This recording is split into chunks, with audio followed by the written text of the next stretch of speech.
又到了1年1度瘋狂產豆橘子的時期。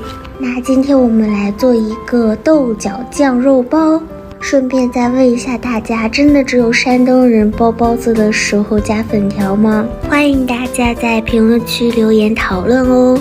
好啦，先不多說了，我們來和一下面，按照屏幕上的配比和成一個偏硬一點的面團。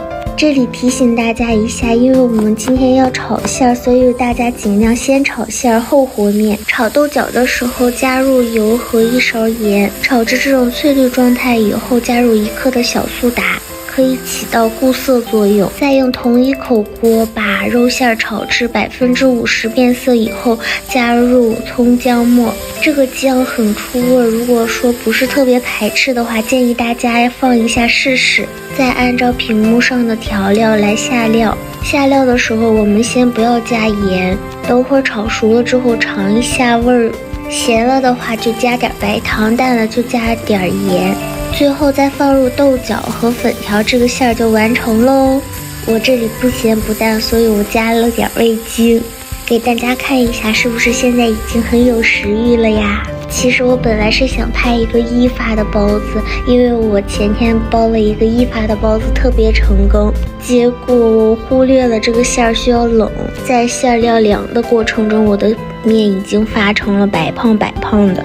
擀皮兒的時候就是拎着一端，一轉一擀，一轉一擀。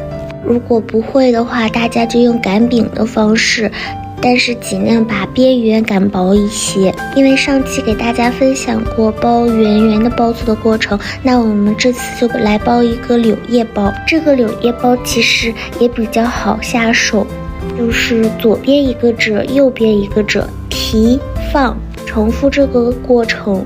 其實我覺得這個包子反倒更適合新手，因為它不會說是包的過程中突然褶拉斷了，收口处我们給它捏緊就可以了。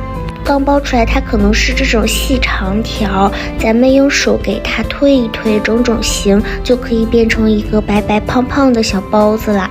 底上放一張小油紙防粘。都包好以後，我們給它2次性發至1.5倍大。可以看一下，现在包子體積明顯變大了。按壓迅速有回彈就可以開始蒸啦，出鍋嘍！看一下，因為它是2发的狀態，所以整個包子都暄暄軟軟的。大家如果喜歡吃這種狀態的包子的話，可以按照視頻來做一下哦。掰開給大家看一下吧，是不是看起來超有食慾呀？我家裡有吃不完的豆角，趕緊做起來吧！好嘍，本期視頻就到這裡啦，我們下期再見嘍，拜拜。